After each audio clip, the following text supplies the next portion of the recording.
There was literally a bunker underground, and the DJ booth was kind of behind this bars like a jail.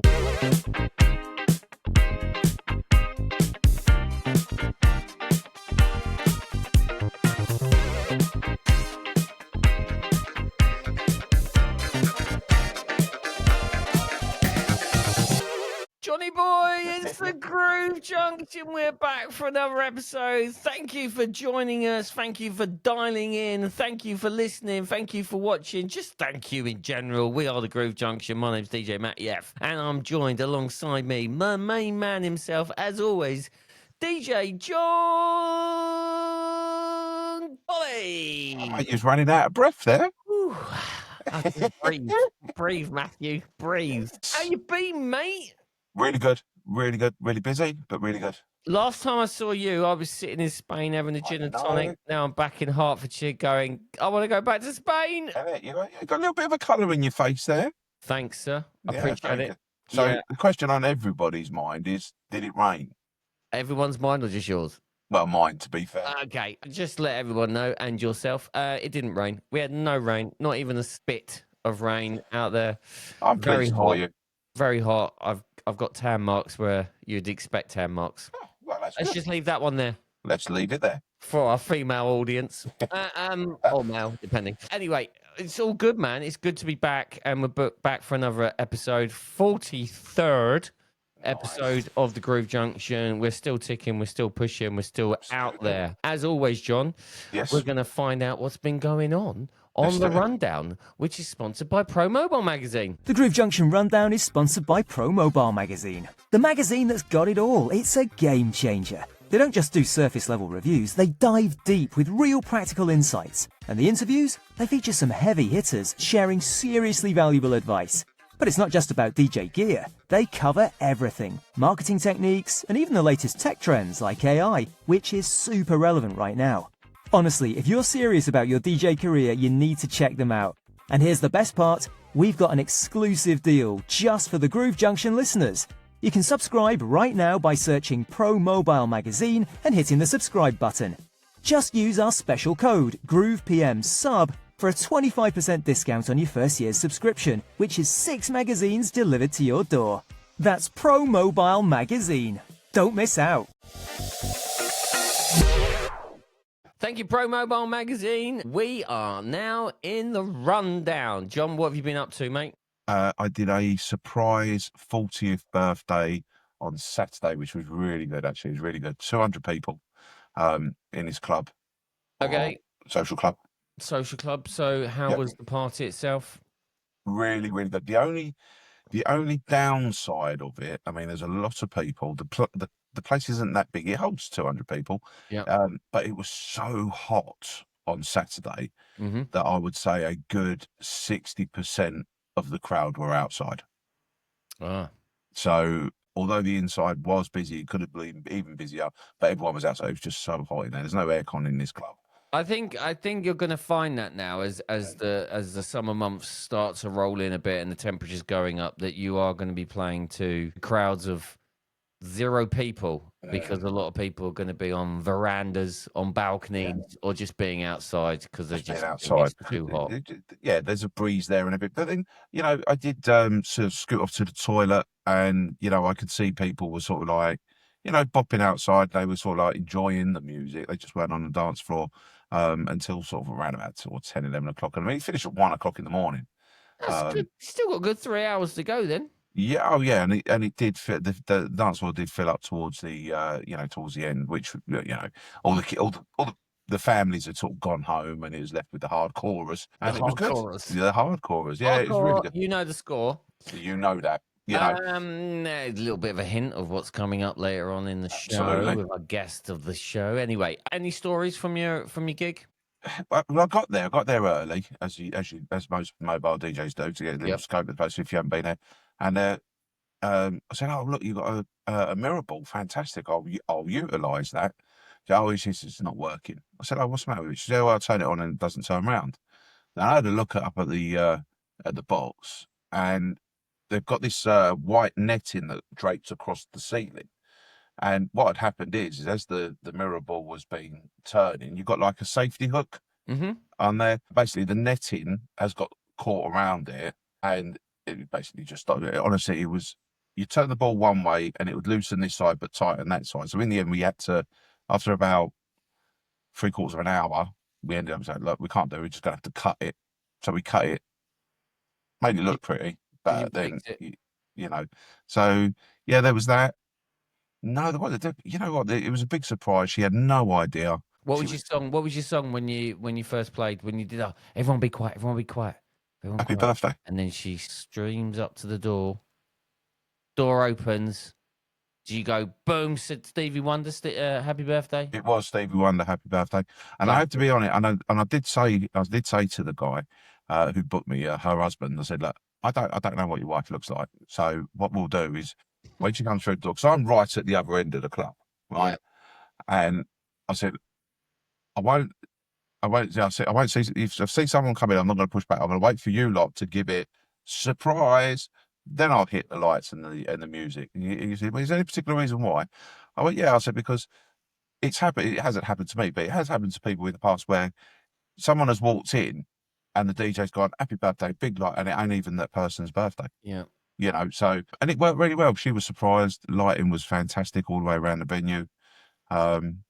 Confetti cannon? No confetti cannon. That's the mistake, isn't it? In the sense of you set it off before the woman or the could you imagine person's they did make a mess as well. Oh, it does make a mess. But yeah, it was really, really good. Yeah, and the venue looks after me. The staff were really good. Yeah. I noticed on your social media page you took some extra lighting. So here's the thing, right? Yeah. The thing. Now here's the thing. Now, obviously, you know, when you're in the UK, we do tend to speak to each other like on a daily basis. We do. You know, it could be for 5 minutes, it could be for an hour. But because you was on holiday with your family, yes, I thought, I'm not going to call him. I'm going to let him do his thing with his family. Very kind of you. Very well, of you. You know, family's important. Mm-hmm. And I had 2 of your lights from like last week. Yeah. And I'm thinking, do I ring him up and ask him, hey, you know, do you mind if I use them? Mm-hmm. Or do I just take them, give it, and then just come out with like, the thing is, Matt, I knew you was going to, you would have said yes anyway. Mm-hmm. So the thought of ringing you up was there. Okay. But I didn't ring you. No, you didn't. I did see the need for it, to be fair. No, you told me after the event. Yeah, after. But then, to be fair, you know, going back quite a few months, you did me a favour. You did me a solid one afternoon. You went and picked up a backdrop for me. Yes. I do believe you used it before it got to me. Yeah, I think so. All right, fair enough. All right. There you go. Well, I haven't got anything at all last week other than spending my time on the golf course with family. Obviously, we recorded this podcast whilst I'm out there, but nothing happened for me. That concludes the rundown for this week, sponsored by Pro Mobile Magazine. Thank you, Pro Mobile Magazine. Thank you, Pro Mobile Magazine. Right, John. Yes, mate. We have got a guest waiting in the wings. In the wings. Hardcore, you know the score. You're going to find out all about this gentleman. Stay tuned after the break. After the break.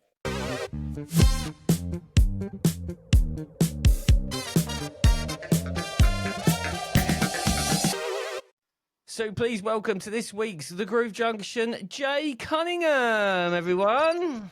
How you guys doing? You all right? Yeah, good, thank you. How are you, Jay? Very well, thank you. Very well. Get the applause in there. I want to get an applause as well. Love it. I must admit, it's the first time I've actually hit the button at the right time. I did hit the cricket, so God knows the crickets are going to come out before the applause. But yes, normally I keep forgetting to hit the applause button, but I got the applause this time. Nice. Jay, thanks for jumping on. We've got loads to talk about. Some people will know you, some people won't know you. We first came into contact with you at the Pro Mobile Focus and Retreat. You were there representing JBL Pro, which you work for, and which we'll talk about as we get into this. But Jay, you are a well-established, very well established, back in the day, DJ, and still are, and you're still spinning those vinyl. Hence, there's so many vinyls that we can see behind you. So Got one or Jay, two, and it's not a wallpaper. They're actual real they're records. actually proper. Just had to do that just to prove it. Yeah, I mean, I'm pleased you did that for all of our viewers. And so of our listeners, behind Jay, here's a huge wall of vinyl, and he's just, making a point that he's got tons of it, A and he's lot of just it. showing it off, which is great. Jay, welcome to the show. Jay, firstly, we ask our guests always this question. How did it start? Why did you get into DJing and when? That is a good question, and it is a long, long time ago. So I started listening to like pirate radio, like sort of old hardcore stuff, probably back in 89, 90. And by then I was kind of 13, 14 or so. So I couldn't really go out. So we'd just listen to like pirate radio. And then obviously the concept of how these DJs were doing it, I was always just so impressed with, mixing two songs together. I'd never heard that before. And I was always I couldn't never work out, how do they know the timings? Like, there was just so many questions. And a mate of mine had a pair of decks, which he sold me. Now, when I say, sorry, it's not a pair of decks. Now, for those of you who remember, way, way, way back when, you used to get these all-in-one consoles. Now, I'm not talking about XZs or AZs or controllers like that. These were wooden boxes that had two turntables. There was a basic mixer. There was no pitch control on it. It had the old kind of old school lights that came off it. And so I bought that off him. I can't even remember how much. It was probably 10 quid or something. And then I started buying records, and I was useless for years and years and years because, as you well know, in 89, 90, 91, there was no YouTube. So there was no resources. There wasn't even a book out. So you just kind of had to figure it out. Well, the interesting story, I actually learned to mix in 1993 with no turntables. And that sounds a bit odd because at that point, my mum and dad and as a family, we'd moved to New Zealand. So I went out there for 93. So I was 18 for that year. And all my mates would send me tapes of like pirate radio or Fantasia or Helter Skelter or whatever it was. And I would listen to them so intently. And that kind of curiosity about that timing, I was rewinding them going, right, when are they bringing it in? Now, I didn't know anything about beats, bars, phrases, anything like that. I was just like, okay, well, it's kind of changing about then, and a new sound is coming in. Okay, I can hear them bringing it in. And I just spent that year just really getting deep into these tapes. And when I came back at the beginning of 94, my mates were still there. My mate's room still had the SoundLab belt drives and his Citronic. No, it was a Cam Mater Fade he had. And I started playing my records, and they were all like, have you just spent 12 months just going to learning to DJ? I was like, no, something had twigged in the ear. So yeah, it was a very slow process at first, but yeah, it was pirate radio and rave tapes that, really got me kind of obsessed with DJing and mixing. I see, you've sort of sparked a bit of a memory with me. I remember the rave tapes massively. The Fantasia rave tapes used to get the flyers that went with them. I was totally obsessed with that at that point, and I can't even really recall that far back. But when you mentioned the tape cassette of those live events that they were putting on, big events that like in front of thousands and thousands of people, and putting out these live tapes, and it was like really quite hard to get hold of a copy of those tapes. They were really hard and quite hard on a demand level to get those tapes, and when you got it, you never wanted to let it go. And I had a couple that got actually jammed up in the old tape cassette, because you're rewinding it back. Heartbreaking.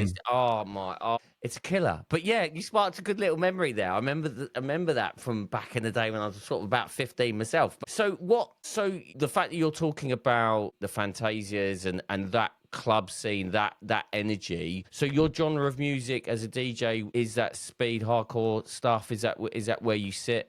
Yeah, I've kind of went back to my roots for that probably about 10, 15 years ago. To be honest, I've always loved that sound, that sort of 91 to 94 sound. I've always loved that. But in the kind of sort of professional DJ career, I've gone through a lot of genres. Really, I kind of started off playing sort of UK garage for like Lush FM, which was DJ Lux Pirate Station. Yeah. Then I got into the breakbeat scene, and that's where I really made my name. You know, I was on like Kiss FM. I had a residency at the end for the Ram Records night. And was flying all over the world. And then from there, it really kind of evolved to a little bit more kind of future jungle, then drum and bass. Then I kind of fell out of love with drum and bass. And all this time, still listening to these early 90s tapes. And I just thought, do you know what I'm really struggling to find passion with, like kind of new music.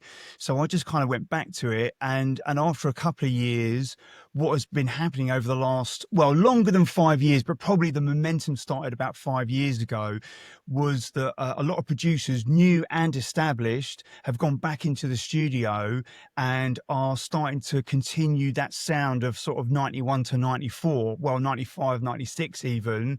So there's a lot of new hardcore and new jungle that's coming out that I started then playing on my show. And really, that's the main crux of my show now, is just supporting this whole new wave of like hardcore and jungle. And, you know, I love it because it's kind of ticking that nostalgia box of that era, but it's not trying to copy it. And that's what I really love about it. People have done that before where, oh, let's take that famous piano break or that famous breakbeat or riff and just chuck a different element underneath it. And it just kind of sounds like a bootleg. Whereas really this wave that's happened, people are like, I like that.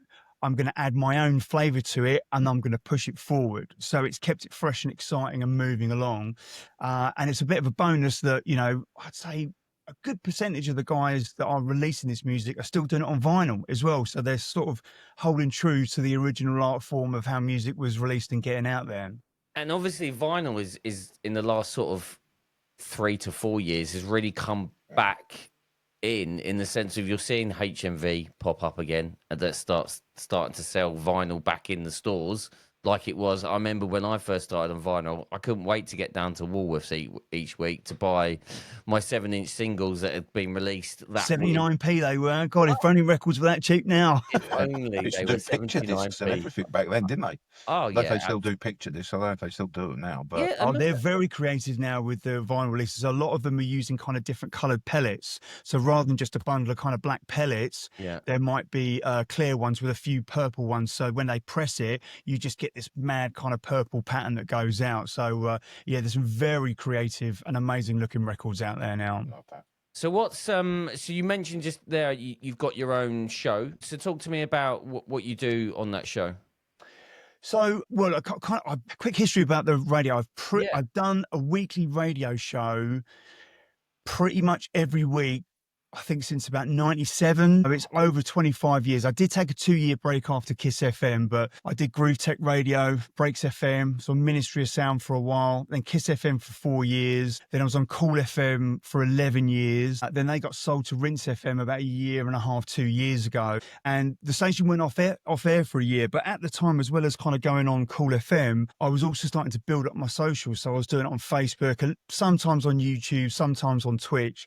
But Facebook at that time, because Facebook video was new, so you know their algorithm were just chucking it out, so I was getting thousands and thousands of views, and there was 150 200 people on every stream without even trying. But then when Cool got sold, they did offer me a show, but for whatever reason it didn't quite sort of fit with what I wanted to do. So I just thought, you know what, I've built up a bit of a platform and a really lovely community of people, which still to this day are listening. Like, you know, some of them have been listening to the show for like 8-9 years, pretty much every week. And so really, I've kind of been doing it on my own. I just don't really do it with a radio station. I just kind of flick it on, do it once a week. And how I work the format of the show is that I'll do new music, so new hardcore and jungle every week for generally 3 weeks. And then the last Tuesday of the month, I'll do like a tribute show.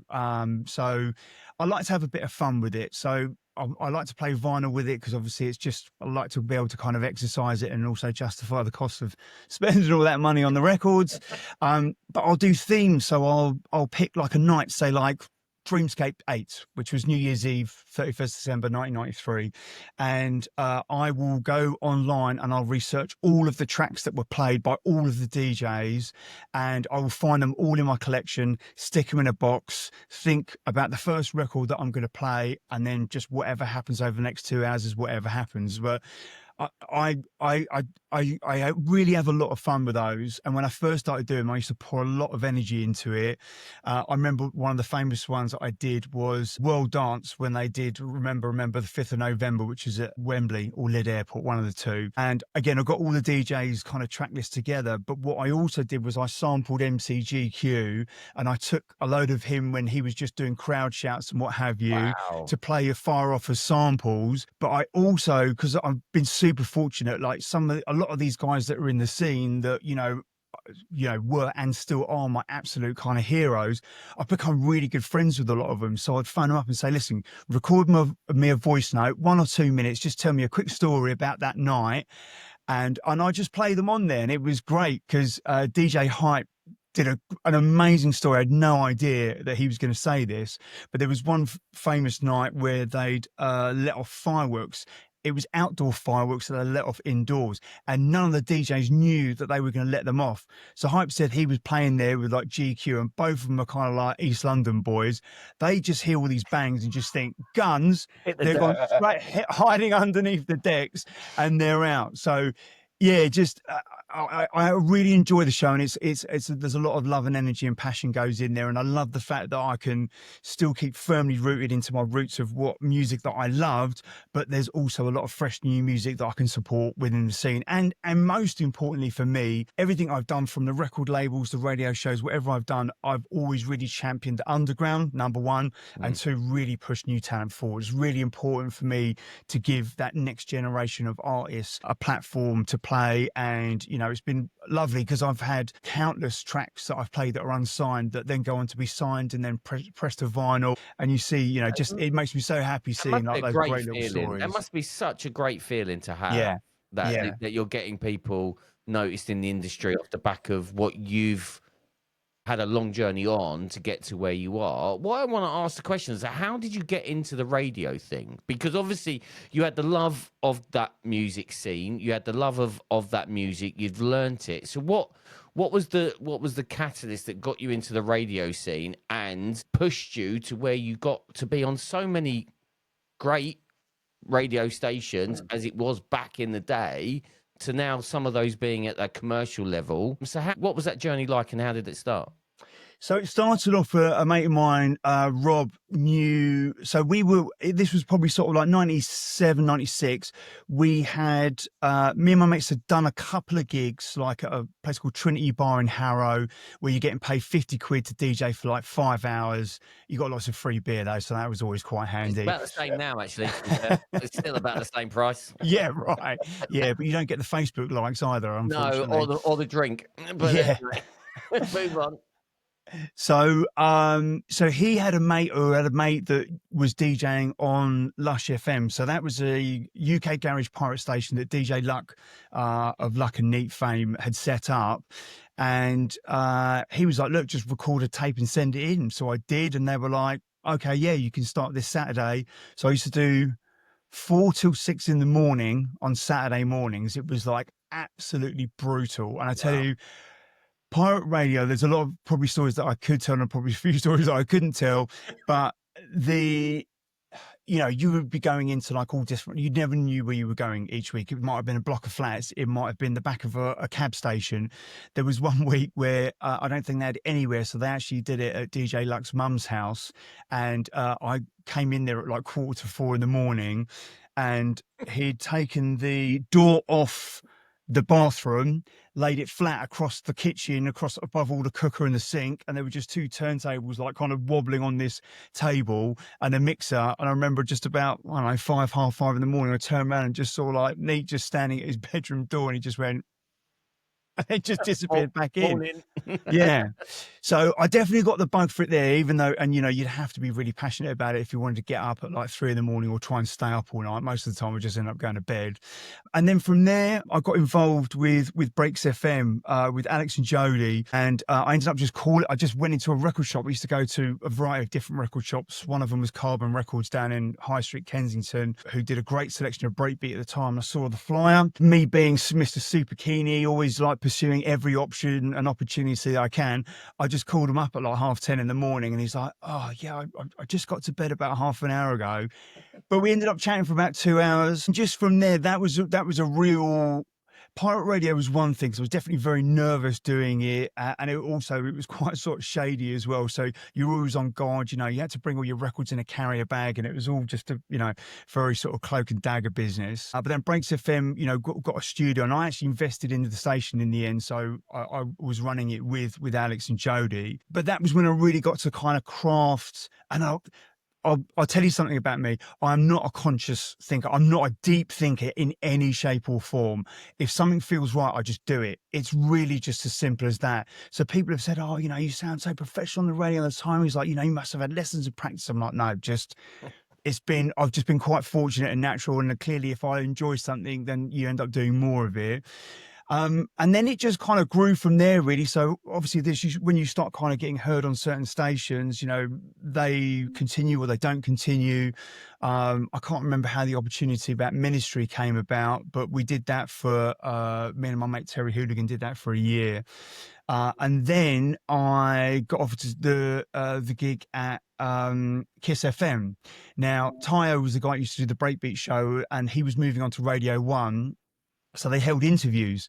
So I know that basically half the breakbeat seat went up there. So there was like freestylers and plump DJs and Stantons, and all these guys went up there. Everyone went to kind of record like a half-hour demo show. So I just went up there and I did mine. I played the kind of records. And again, for me, it was important to play all the different styles of breakbeat that were being represented in that scene. And then they called me and said, "I got it." And then when I did my first show, and one of the guys said to me, "Do you know one of the reasons why we picked you?" I said, "No." He said, "It's because when you started mocking up, giving out shouts to people," he said, "the ridiculous names that you came up with just had us in absolute stitches." And I was like, I didn't make those names up. They're my nicknames for all my mates. Nice. I mean, if it's going to get you the gig, it's going to get you the gig. I mean, it was just me being me. Like, I don't think I was doing anything different. I don't remember ever thinking deeply about it. I remember just thinking, right, let's take these records up there and just play it. I remember making kind of notes thinking, right, yeah, you should give a few shouts out. And, I listened to Tayo's show and tried to get an idea what it was. But I think I just kind of went up and did my own thing, and they seemed to like it. So, yeah, I was there for 4 years every week. What advice would you give anyone who's trying to get into radio? Because we do have new DJs. We've got DJs that want to get into it. Explain what the process should be for them. Well, there's amazing opportunities out there now, right? I think there's two things. One, there's a lot of internet stations that are based out there that, their costs are quite low, but that gives them the ability to kind of, broadcast lots of different styles of music. So one, I would kind of sort of start researching where these stations, who these stations are, and do they play similar styles of music that you play? Or because that's the most important thing. You got to play what you love. Don't try and fit your style of music to a certain station because you want to be on that station. That's never going to work from a longevity perspective. If your heart's not in it and you're not passionate, you will lose interest very, very quickly. Secondly, is that anyone can switch on a camera and just broadcast and get out there. So I would highly recommend doing that to get yourself started. That's going to do a number of things for you. One, it's going to start building up your confidence. If you're doing it kind of regular basis. Two, you'll start kind of building up a format. You'll learn new skills. You'll be able to kind of hone it and craft it and be able to get it. And thirdly, then it's going to be able to give you a build up a following. And that might be a tiny, small following. It doesn't matter. If you're enjoying what you're doing, it will come eventually. But from, a technical side, I would say like really go to town on making sure that it looks and sounds the absolute best that it can. I think we've kind of moved past now with people just for radio shows anyway, just switching their camera on and just letting the phone mic just pick stuff up. There's a lot of tools out there, super cheap, where you can get a line input into your phone using a laptop. Streaming platforms like OBS and Streamlabs enable you, and Riverside, enabling you to put, different graphics on there, so you can make it look and feel a little bit, professional. And so think about what you're doing. Like, that's really important. If you think about people just scrolling through like timelines and timelines, if you just, if the camera's pointing off at the direction, you got half a saucepan off to the side and your mum's slippers in the corner, no one's going to be really interested in it. Make it look engaging, give them a reason to hit that unmute button and listen to what you're doing. The final bit of advice I'd say is be consistent. Pick a time, pick a day that you can do week in, week out, and just do it every single week. There are ways of promoting it. There are tons of Facebook groups out there. Obviously, you're going to get your mates and stuff involved, but you'll never be able to rely on your mates long term. I don't think any of my mates have listened to a radio show of mine in probably 20 years. Good friend. Good but friend. You'll find your people. You will find your people. Nice. Really good advice there. And I think the consistency thing is really key, definitely. And I think the technical side of things, learn your craft, do your craft, learn it inside and out. And you'll only, obviously get better at it. And then you'll become a bit more polished with it. And then you'll probably start getting opportunities. Exactly, yeah. Great. I'm going to ask the question also in relation to what you're currently using in the sense of technology at this moment in time, because for our listeners that are listening to the podcast, behind Jay is an absolute wall of mammoth. It goes kind of all the way down there. Absolutely, it's huge. There is let's ask, how many vinyl pieces of vinyl have you got in your collection? Are you just counting them? Okay, no, I'm being honest. Every single record I own, there's probably about 40 more than that actually. Every single record I own, I put on Discogs onto my collection. Okay. Because I still go crate digging, I go to record fairs, and I go to charity shops and what have you. And so I'll dig through trying to find, a record, and I'll be like, I've been after for that for ages. I get home and I'm a bit militant, so everything is in a plastic sleeve, so everything gets professionally cleaned. They get new polyurethane inners, gets a lot of passion love goes in there. I get stickers on the outside. Some of them will put like the year, the key, the BPM. So there's a lot of information that goes in. I've stopped doing the BPM, the key, because that started becoming too much. But the year is important because it's all catalogued by genre and year within genre. How long did that take, Jay? I've probably over about 6 years, 7 years I did it. Okay. I just from cataloguing them, just used to pull a box at a time. But do you know what was great about it? It helped me really reconnect with my collection. And from that, I probably pulled about 200 out that I didn't really want. And I've just kind of put those up for sale. But now that I've got everything, not only in my collection, but also I'm cataloguing my wants list. My wants list, unfortunately, is 4,500. So nice. there's still quite a way to go. But it means when I go somewhere now, I can go like, I want that. Have I got that? Yes, you idiot. You've already got that. Don't go buying that again and bringing it home. So with the vinyl, then when you're going out crate digging and you find something, do you automatically know I need that? Out of the 3,512 that you currently have, do you know? So when you find something that you think you haven't got, do you have to go into your phone, refer into your catalog spreadsheets that you've got to go, 100% I need that? Or do you automatically know, yes, I need that? There's probably a handful that, yes, I will know. I know I definitely need that. Okay. But the majority, I've got my phone out, so I'll have my phone, my earpiece in, and so I'm one stack of records there. So I'm flicking through. As soon as I see, I'm looking for. It's mainly labels. Like I know labels is definitely a good catch-all. I know that there's a lot of labels out there that I'm very familiar with. So if I don't recognise the recordings, there you go. So I will go straight onto the Discogs listing and look at it. And it's in my want list. I'll quickly play the YouTube video. Yeah, all right. I remember that now. So I do have to refresh myself. Yeah. It's what a passion to have. And I think from a digital side of things, this is, even though you've done it for vinyl, I would encourage any DJ, new, old, to go through, even on your digital side of your crates that you've got, and really organize them. You know, go to the point where you're not constantly trying, oh, what's that song? What's that song? And actually categorize your songs correctly on your digital platforms. 100%. So I think you guys are familiar with On the Rise DJ Academy with Terry. Yeah. So Terry's been one of my best mates for many, many, many, many years, and we started On the Rise together. So I was there for like the first 5 years building it up. I used to do how to organize your digital library as a bit of a kind of hour or 2 hours, or I tried to do it to an hour within the DJ lessons, and it ends up taking a lot more time because people were really into it. I'm like super OCD with my library. Everything's tagged to the ninth degree. We can see that you're Well, you think that's impressive. You want to see my digital collection. So I've got smart listen, everything is automated. So I've got a whole process of new tunes coming in, artwork goes in there from Discogs, the whole show. And then in the end, we ended up making it a 1-day course. Well, as a 4-hour course of how to organize your library. I wrote an article. It was one of our biggest hitting articles on the site. And people loved it because they were like, oh, and the one key thing that I said to people is that, and as I'm sure many, many people are guilty, is, you know, when you first start embracing the digital age, oh, how easy it is to just fill that hard drive up with stuff that you think you might need. You would never and could not do that with a vinyl collection. It took me years, and I can't remember who. I watched a video and someone said, I treat my digital collection, when I go out and select songs to play, I treat it like a record bag. If I'm playing an hour set, I'll take 3 hours worth of digital music in a playlist. And that helps me really think about what I'm curating for that set. And I'm like, yeah, that's what I used to do.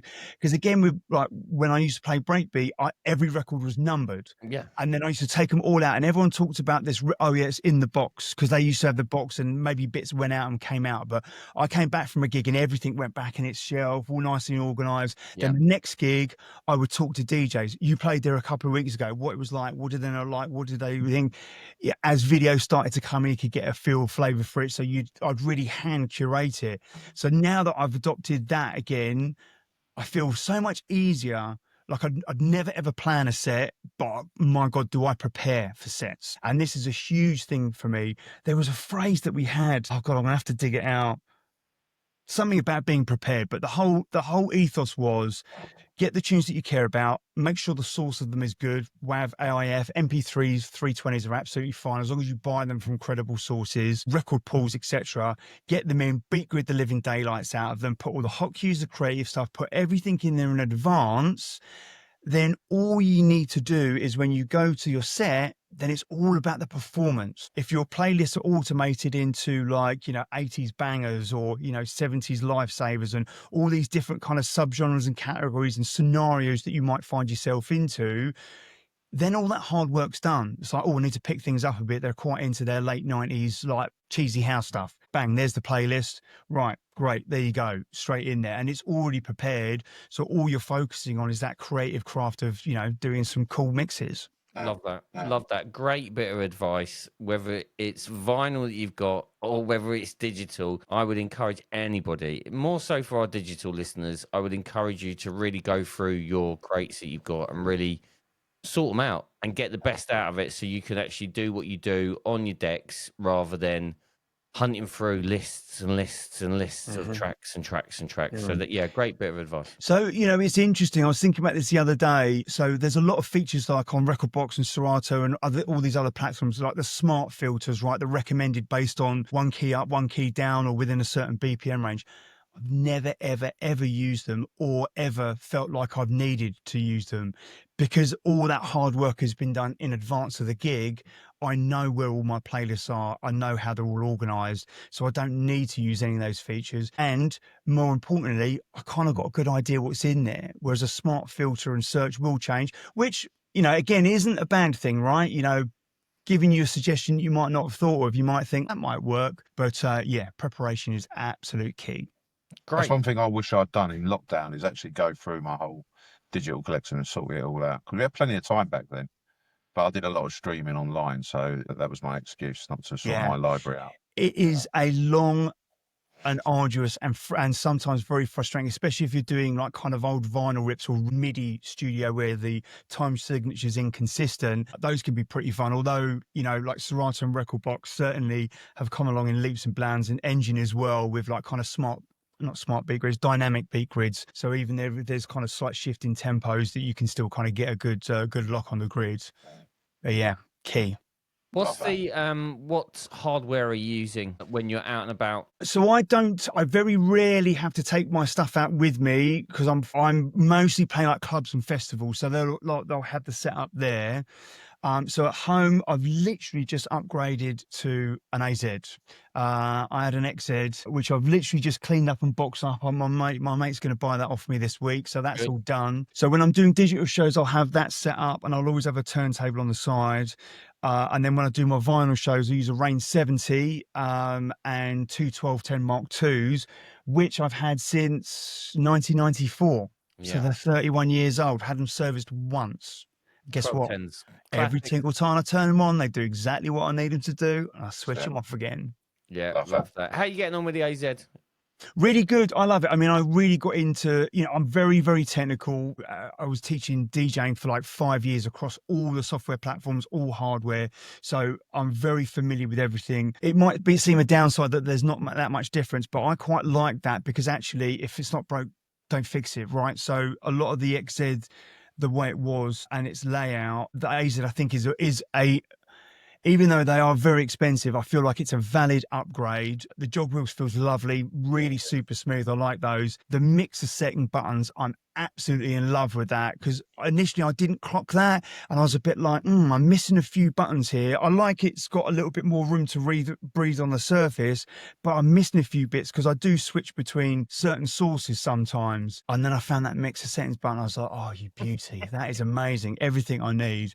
And then, of course, the screen, right? The screen is almost worth the upgrade, you know, by itself. 4-channel standalone. The fact it's got Wi-Fi. I don't really use streaming services like Beatport. So I'm interested to see how that kind of evolves and what kind of comes in there and whether I'll adopt a little bit more to it. But yeah, very happy bunny so far. You do know you can stream directly from the back of that AZ as well? As a sound card source into like OBS? No, direct from your phone. No, I didn't. Blown your mind. So yeah, so I found this out just by chance. If you plug your phone into the back via a USB-C port, your phone, go onto TikTok or go onto whatever streaming platform you're on, sound goes directly from that straight through the main source of the application that you're using on your phone. I might have to give that a go. I actually did a video on this about a month or two ago because people were asking me about my setup. So it's a little bit probably more complicated than others because I do use like DBX compressors. I've got a Notepad 5 that I use as a sound card. I've got phantom powered mics. I've got cables and kind of cameras hanging everywhere. So, but I've kind of got to the point where I'm like, I should probably reshuffle this around a little bit. I've done the same setup for a good 5-6+ years. So yeah, I think I need to get investigating on the new tech and options that are available. There you go. There's a little tip for you straight off nice, the bat. Mate. Appreciate that. Because the AZ, I think the AZ's amazing. Like I wasn't a massive fan at the beginning, but the more and more I used it, I was like, yeah, I can see why this is what it is and why it's at the price range it's at, but it's doing everything that I'm hoping it will do and more. So yeah, it'll be interesting to see if there's any additional software stuff that comes in on the AZ as and well the software gets updated, as we know it always does with these sort of things. I'm going to ask the next question then. So where have you travelled? I know you've gone to New Zealand because that's where you left, but in the sense from the DJing point of view, where was the most bizarre place that you got booked and you got sent to? I would say there are several. Go on. One of them is Georgia, and not Georgia in America, Georgia in Eastern Europe. Okay. So that was for a festival called Kazantip, and I went out there, and this is a few years back now. All the luggage, everything was lost. So it's kind of like one of those places that didn't really have any shops. You know, when you go down to like on holiday in like kind of Greece or Turkey, wherever, and there's a lot of those, they're all selling Adidas kind of shorts and stuff like that. So I could only buy like what I considered to be a very cozy medium pair of uncomfortable shorts to wear because it was about 34 degrees out there. But that was really surreal because it was on like this kind of, if you know, you think about Brighton Pier, right? It's a pier that just kind of goes out. So this was a concrete version of that I think was about 1.5 miles long that went out to this massive area. And yeah, that was quite bizarre because the first night we played, it was being broadcast live on Georgian TV and we'd had quite a lot of vodka that was being thrown around. And Terry, I'm pretty sure he has told this story publicly. So he was getting very frustrated because he had a super old Mac. He was using Serato at the time with the old SL2 breakout boxes. I was on tractor with the S4, so I was wheeling this big old beast around everywhere with me. So both of us, you know, were just kind of plugging all this kind of mad tech in. Anyway, Tilly was getting very, very upset because this just wasn't working. And like, you know, there's all these cameramen that are flying a floating around, and the promoter came up to me and she goes, "Can you ask Terry to smile, please? Because we're live on TV." But he was not having any of it. He was not happy. So that's one. Another one was in a place called Cherry Privet, which is basically in the middle of St. Petersburg and Moscow. So I flew to Moscow, did a gig there on the Friday night, and then we drove overnight. So it's about an 8-hour drive, I think. I can't remember if it was 8 hours total or 8 hours to this one place. And it's an industrial town. There's nothing there, literally nothing apart from this. I mean, I guess it was kind of like a theatre that was kind of like multi-use in a bit of kind of, it was a bit of everything, but it also had a Disney theme to it. So it was weird. So it was very weird, Russian painted Disney characters everywhere. The night was absolutely amazing. And I loved the DJ booth because the DJ booth was set up in front of the bar. So literally you turn around and that was where the bar was. So every time I turned around, there was like a row of like 10 shots in there. And the barman was like, yeah. And the thing is, when you're DJing, obviously there's so much adrenaline pumping in, the sound system's great and people are really enjoying themselves. You know, you're really happy with how it's all going. So the shots are flying in. So then of course, then you stop playing and then you're like, right, cool. And then all the booze like suddenly hits you and you're like, why the hell did I do 10, 20 shots? I can't even remember how many I did that were in there. But that was super surreal because we had to drive there in this, you remember like the VW kind of camper vans. So it was kind of like one of those. So it was almost like being smuggled out of the country. Like it was doing this old rickety thing. The roads are all just snow and they're not motorways. They're just these like weird little bumpy roads. And there's like these really old, like 1960s kind of curtains in there. So there was definitely a moment where I was like, I feel I'm being kidnapped. I'm pretty sure I'm being kidnapped. And then you're bumping in, then the driver just stopped. And we were just like, what's going on? And I don't know if he'd hallucinated, seen a UFO. He was just off on the side of the road, just staring into this field. And I thought I was probably going for a pee. 5 minutes goes past, 10 minutes goes past. I'm like, Alex, like, do you need to go out and speak to him? He's like, I'm not going out there. I was like, I'm not getting out of this van. No way.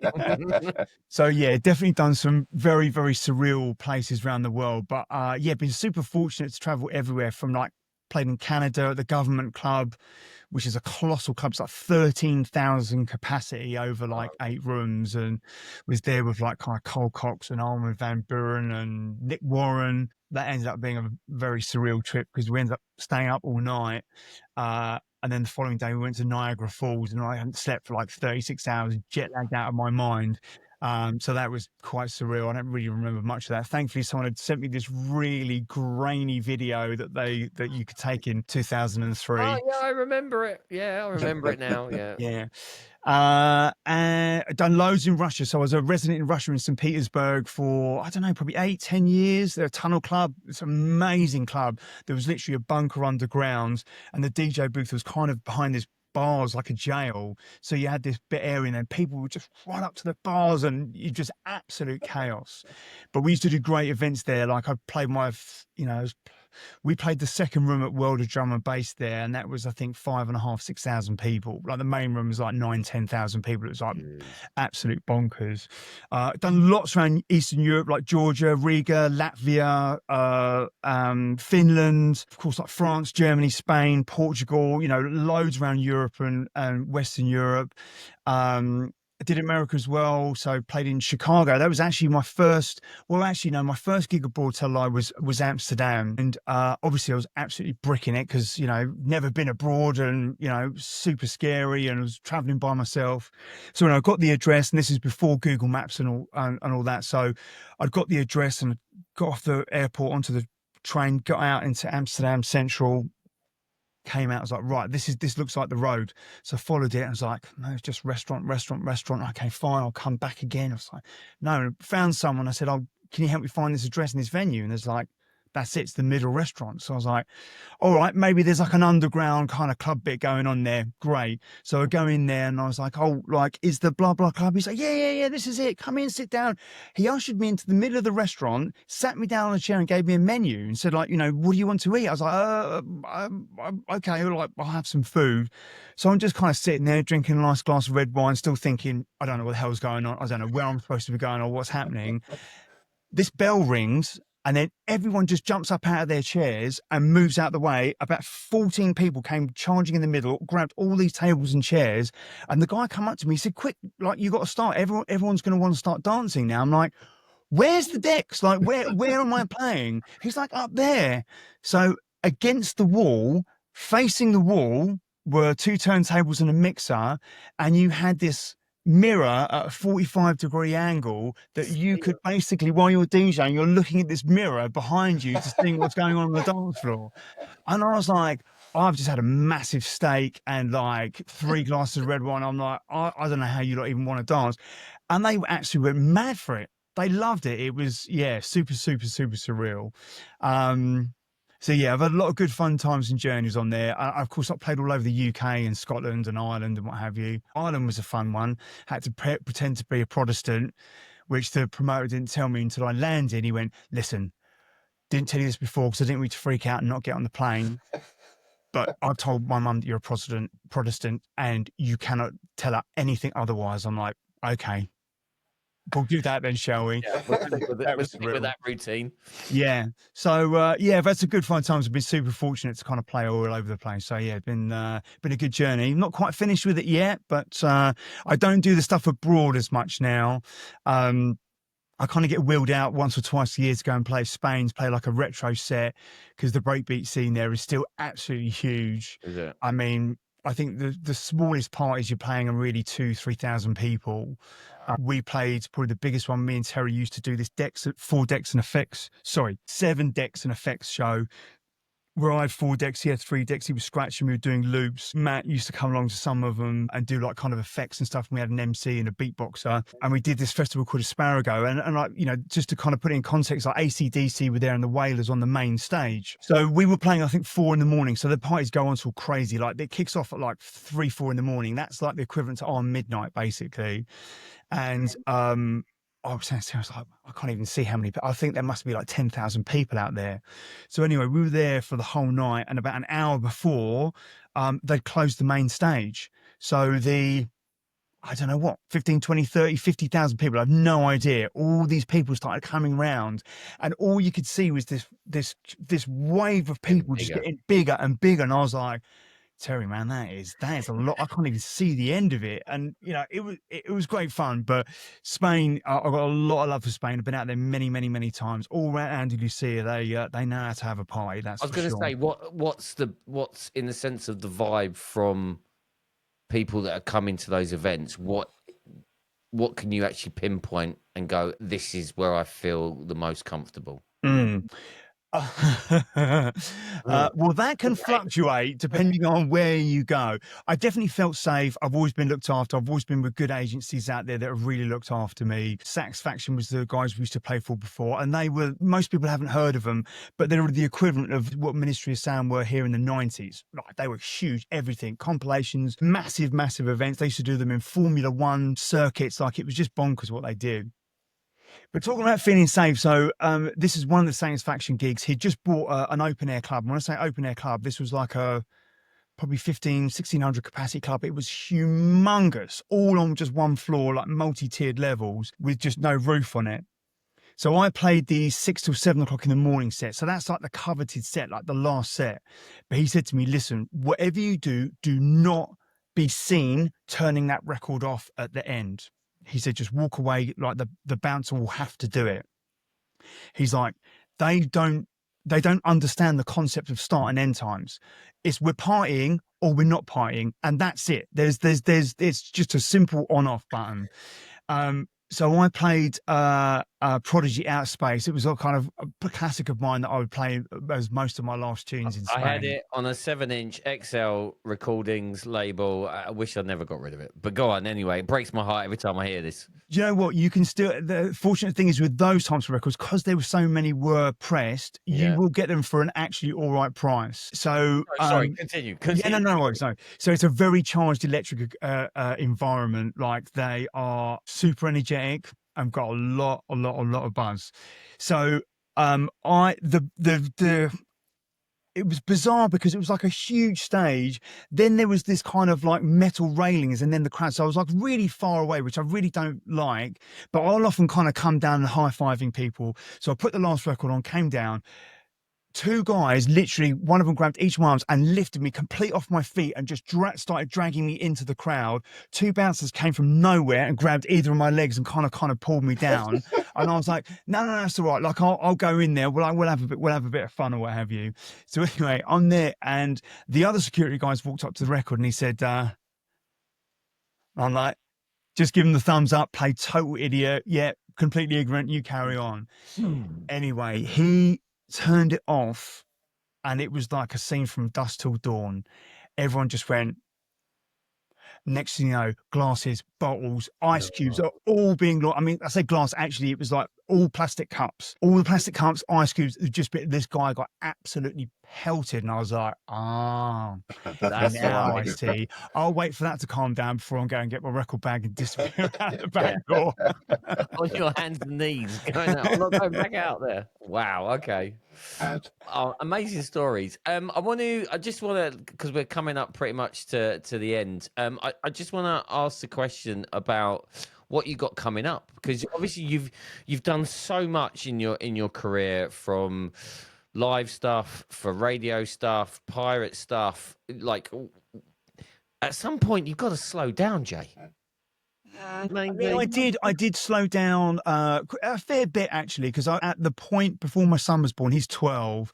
Before he was born, I was playing out most weekends, so probably 2 or 3 weekends in the UK, certainly one abroad once a month, sometimes twice a month abroad. And I'd like to say that I chose to kind of calm it down a bit, but there's also a reality that the breakbeat scene at that time was starting to slow down. So there was kind of just a natural meeting of like, can't really be away every weekend if I've got like a young family now. I mean, actually, my stepson, he was 8, but he was kind of getting to teen years at that time. So, obviously teenagers don't care about adults at all. We're all idiots, right? So, I since that time, I've generally been doing 1 gig a month, and it's mostly UK. I mean, I say that I was out in Cavos a couple of weeks ago, but I'll probably go abroad 2, maybe 3 times a year. And if I do, I'll only go away generally just for one night. So typically, like when I'm doing Spain, I'll land 11, 12 o'clock at night. I'll drive straight to the club.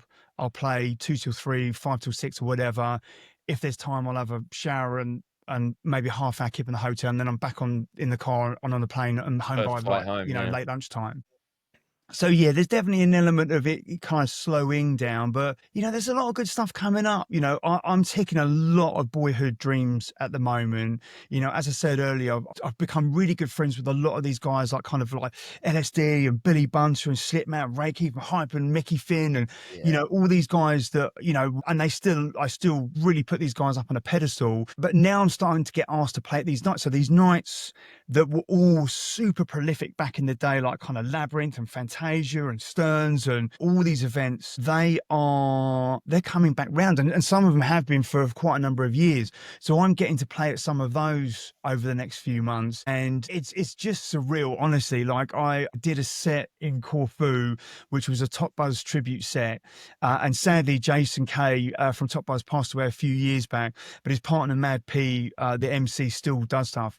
And I did like a Top Buzz tribute set with him, and I had to absolutely pinch myself several times. His wife kept looking at me, and she could see I was a bit like swoony, going. And then I'm playing at Labyrinth, and that's where I met my wife, you know, at places like this back in like 94, Stern's Reunions. And then there's another event that I'm playing called Nightclub at Scala, which I absolutely love. It's one of my favorite nights. It's run by Chris Lunacy and his team, and he owns Night Force Records, which are a hugely prolific label. They release probably 30 records a month. They are non-stop on the charge doing represses and new stuff.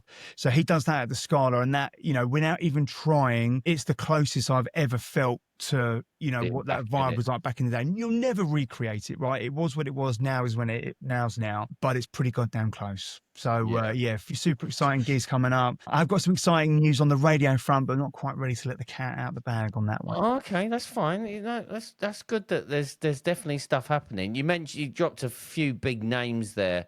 I remember seeing Mickey Finn at Oscars in Clacton on the pier. Yeah, back there you in the go. day. Yeah. So you're firing all these things back at me, and I'm going, yeah, I remember that.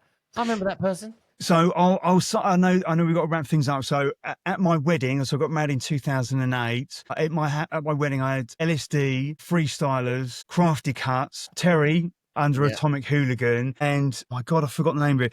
There was an Australian trio, 3 guys. So it was 3 guys, 3 mics, and 1 guitar. And I have never heard or seen anything like this in my life. They would go through every single genre of tune in like a 10-15 minute set, from like 70s Bob Dylan to like drum and bass to techno to pop to whatever, and they were just making all the sounds. They were mind-bending. They ended up actually being on Britain's Got Talent a few years, well, probably about 5 years or so afterwards, and I think they did really well. Then I had my 50th last year, and I had LSD, Billy Daniel Bunsen, Nicky Black Market.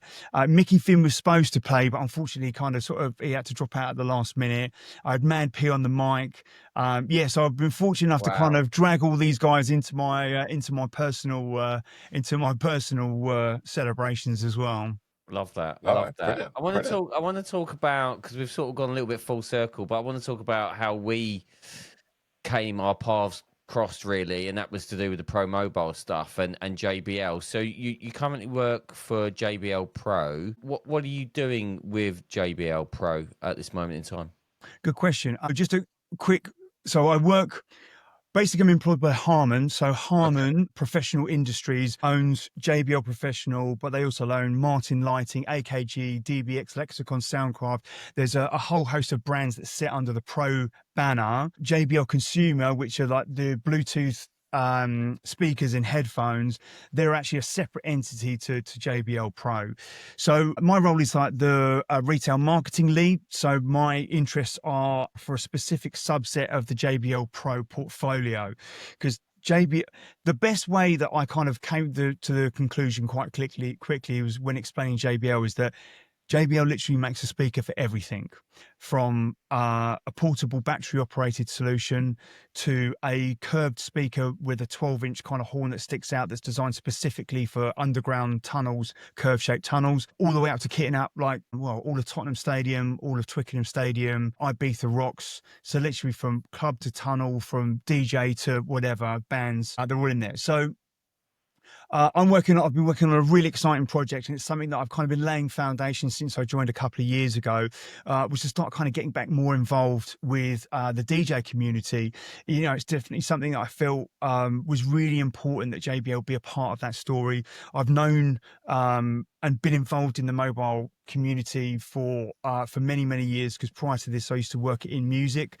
So I was the brand manager for Denon DJ, Rain, Newmark, Soundswitch, and Engine DJ. So, you know, that community are super tight knit.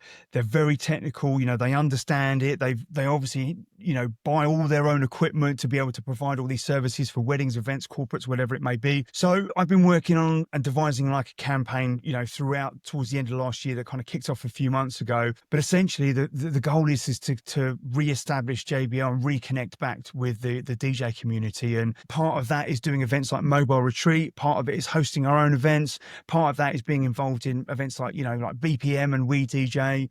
But there's also like a big digital campaign in there as well. We're also working with some mobile DJs like DJ 247 and DJ Funky TJ. Got to give those guys a shout out. And just working with the community directly in a variety of different ways so that we can understand more and find out how better we can serve them. I think there's a great educational perspective from our side that we can deliver on. You know, it's not just about the products, right? It's about understanding what people need and what are their challenges and what are their pain points. And is there a solution in there that we've got? Maybe we do, maybe we don't, that can fit it in there. But you can only find that out by just, you know, making sure that as a two-way street, you know, mobile DJs understand what JBL does better and JBL understand what mobile DJs do better. Because I tell you now, the two events that we've done, I've done a survey off the back of them. The first thing I do when that survey is complete, I send them to the global product leadership team.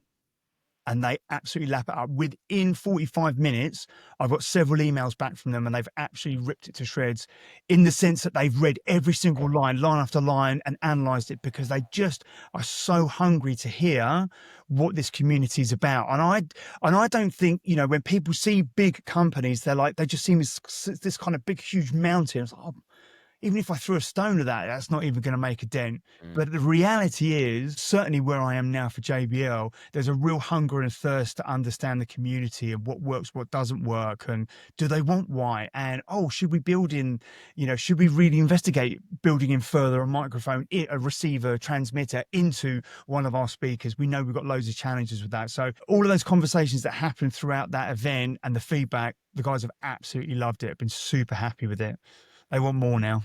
I mean, yeah, I mean, we we were lucky enough to be invited by yourself to come down with a few more. It was an invite only event. It wasn't anything untoward other than that. And you know, we learned a lot from it. We learned a lot around the back history of JBL, what it sits for, and I think from our point of view, from an educational point, and that's something that, you know, we really want to push out on our podcast, is like, these speakers are out there. You know, JBL have got a very, very good range of column array speakers in particular, which for mobile DJs like ourselves, you know, unless you've got a big van and you're happy to lug a load of kit around, you know, I work out the back of my car. So I'm like, I have to constantly be thinking about space. So I have column array speakers. So to understand and know that JBL now also do column array speakers, and how they're packaged, you can put them together, you know, how you transport them, all of these other elements that, you know, you don't get because then no one really knows that they exist. So I think that education point is that, you know, they're not just a Bluetooth speaker or a battery powered speaker that you can get from Curry's or wherever online. You know, there is a professional range for our DJ community that already exists, and, you know, and they are really good. Well, thank you for saying that. I appreciate I couldn't believe, actually, and I think I wrote it actually in my feedback, how punchy they are. They are really punchy, and I love that.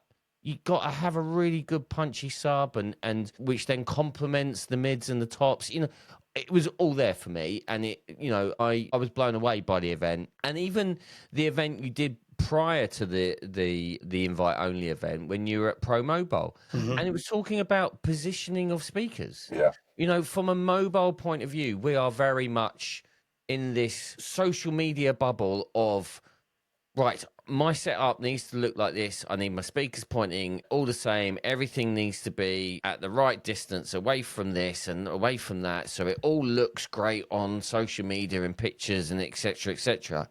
You came in and literally blew my mind at the Pro Mobile, because it was like, hold on a minute. You got to think about the room you're in, the distance you want that speaker to carry the sound from the dance floor and beyond, as well as the positioning of it at a slight angle, which then helps bring in all the... And I was just like, I didn't really give it that much thought, but now I do. Like, I go to all of my events and I actually go, right, I need to actually not just plug them in, turn everything on and go. I need to set it up, look at it, go to the back of the room, put it at, you know, at a test level, look at it, walk forward, think about, okay, do I need to move that? And I go through the process of actually thinking what's best for my clients and the people in the room, rather than just go in, I'm just going to put these in the places that I know that work for me because it looks great on social media and that's where I'm going to have it, and turn it on, fall back, boom, boom, and you're away. No, I do a lot more behind that now. Yeah, and that's honestly, that's really great to hear that. You know, it's a massive minefield. You know, audio acoustics is a huge topic, right? You could go to university and study that for like 3 years and still not know everything there is to know about, like, you know, acoustics. And it's all, you know, but even having that kind of base information, you know, it's aesthetics versus quality. And I'm not saying it's going to sound bad, but it might be able to get it sound just that little bit better. So maybe there is a scenario where, you know, I know, you know, setup time, you know, gets shorter and shorter. So the luxury of kind of getting in there and do it is not always on your side.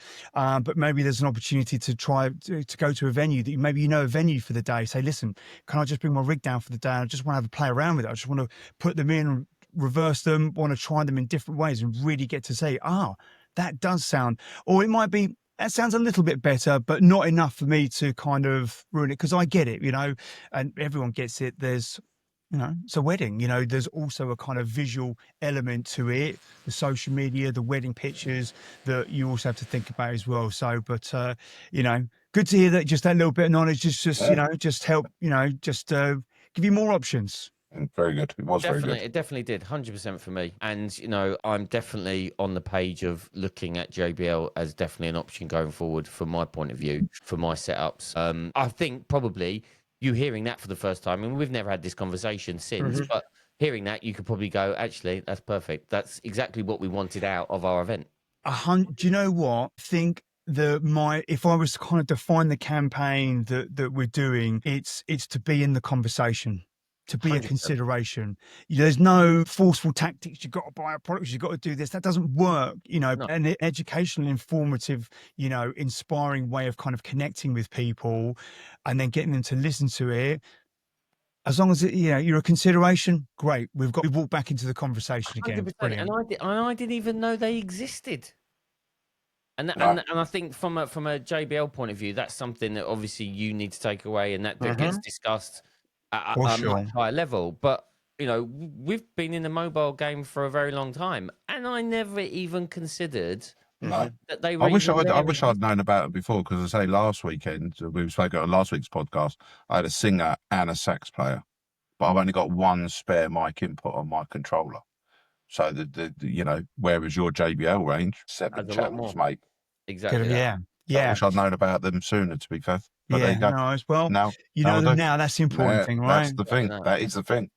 Exactly. We've pretty much come to the end. It's been absolutely fascinating. One, you taking me down memory lane a little bit as well, but fascinating to hear your story. Yeah, nice. And to hear about what you're doing. I would love you to come back on, Jay. I think because there's still so much more we can really get, and you can help educate our community by utilising our platform, if you don't mind. It'd be an absolute pleasure. I've really enjoyed it, and I really appreciate you guys asking me to come on. It's been brilliant, Jay. Absolutely brilliant. Thank you ever so much for your time.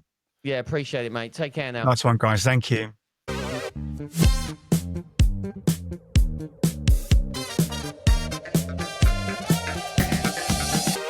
There you go, John. What are you saying? I'm actually lost for words, if I'm honest. I mean, I've spoken to Jay a number of times. Yeah. In the past, and lovely guy. Can't say that. I was fascinated by his backstory. Yeah. I mean, the places he's been all over the world, the things he's done. You know, I mean, his vinyl collection is mental. How many? What was it? 3,000? 3,512. 12. That's a lot of vinyl. Yeah.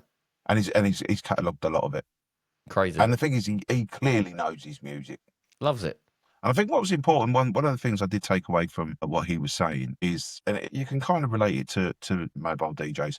Go on. When he was talking about getting into radio, make sure you do what you like, what you've got the passion for. You do that, because otherwise it'll be short-lived, because you're not going to enjoy it. Yeah. And I think that in a way, as a mobile DJs that are out there, they want the gig, they want the money, they want the experiences, that now, and we need a DJ that's going to do 80s soul, right? And they give it, I've got a little bit of soul, I can do it. Yeah. But then really they're out of their depth with it, because all they want is the money, you know, rather than give it, you know what, this party, I'm not the guy for you, you know. And I think that's what's important, is that if you're gonna, you know, do like your jungle and all of that, if that's your thing, they're the parties that you do. Yeah. You know, if you're a house DJ, you do your house music. You know, that sort of thing. Work on what you love. Yeah. Enhance that by practicing what you love. Yeah. And then pave the way in whatever direction you want to go in. Yeah, and I think as well, also, you know, when he went out to New Zealand and he was learning, he back then we didn't, like you said, we didn't have YouTube and all that. No. He was learning how the track was made.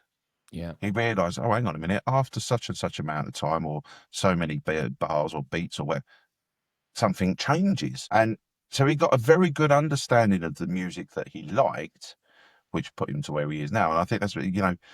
We need to, as mobile DJs, we need to listen to the music before we go out there and play it, because there may be a drop in there that you're not expecting. There may be a song where there is a half a second pause. Now, I can't remember the name of the song. I've got a song in my collection and I play it quite often, and it's got a half a second, nothing at all. It's a mute, if you like. Yeah. And every time I know the song, and every time it does it, I'm scared because I think something's gone wrong. Panic, you know. So it is important to know the music that you are playing. That's my little two-penny. No, I loved the chat. It was great little walk down memory lane for me, because of certain things that he was talking about that sort of resonated from my youth and me growing up on and knowing that music. So to get Jay on and to hear in a bit more detail the circles in which he has operated in, and names there. Yeah, huge names back in the day in the rave scene and the hardcore scene in particular. I mean, it was massive in the sort of mid-90s, wasn't it? The jungle. Very early 90s. It was huge. 91, 92, 93, 94. It was. Yeah. It was really good. So yeah, it was a great time. So it was a great chat. Great to listen to that as a backstory, and then to come full circle with the advice and him still working within music, but on the audio side and the JBL element to it. And we mentioned at the end of the interview there, I took a lot from the JBL talks, the two talks that I've been involved in, that really opened my eyes in relation to sound and to quality. And JBL definitely gives that off. So hopefully they're very passionate about what they do, and that is so evident. I get that. And from a pro side of things, you know, Jay's definitely picked up the ball and gone, hold on a minute, are we not forgetting somebody? And he's gone, we're forgetting the DJ community, and in particular the mobile DJ community. And they've created these column arrays, which, you know, DJ 247 and DJ Funky T are out there, they're using. So go follow those guys, and then they can you know, show you about them. And tell you and do their reviews about that JBL product. So yeah, it's good. It's a good time for them. We'll definitely get Jay back on. Absolutely. I know he's got some exciting news coming up as well that he wants to tell us about. Yeah, but he can't. His hands are tied. His hands are tied. And loose lips sink ships, don't they, Matty? They do indeed. They do indeed. Well done. You remembered that little one. So that's good. What you got coming up, John? So Wednesday, I'm going over to Hitchin to help a mobile DJ set up his Wolf Mix for the first time. Nice. So I'm over there on Wednesday. Action. Nice. Friday, I'm doing a silent disco in Ely Cathedral with Nicolette and Brad. One show I'm doing, it's a 90s night. I'm on the blue channel. Brad's on the green and Nicolette is on the red. And then Saturday, I have an 80s birthday party at the local pub down the road. Nice. Yeah. What about yourself? I've got a little private function Friday night. A private little function Friday night, local to me. So do make sure you return my said lights before. They're right next to me, right here. Good lads, well done. Just remembering, just reminding you of that. Otherwise, it's going to be fairly dark. But anyway, so I've got private on Friday and silent disco on Saturday. Lovely. So yeah, another busy weekend, as always. But John, thanks for coming in tonight on the show, as always. It's all right, mate. 43 weeks every week. Every week. I look forward to it. Yeah. Absolutely. I mean, I rush out, Love that. Love that. Listen, it's been an absolutely bumper-filled pack show been this great week. show. I Great know last week's show was a little bit shorter than normal. Made up for tonight.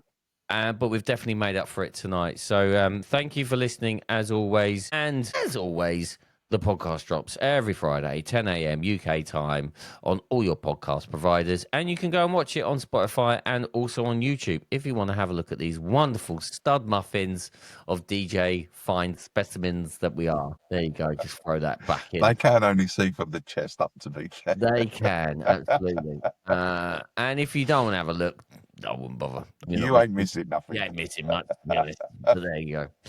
But you might want to have a look at Jay Cunningham's wonderful vinyl collection. So that's another excuse to have a look, because it is an absolute cracker that sits behind it's impressive, him very impressive. on his backdrop that he had tonight on tonight's interview.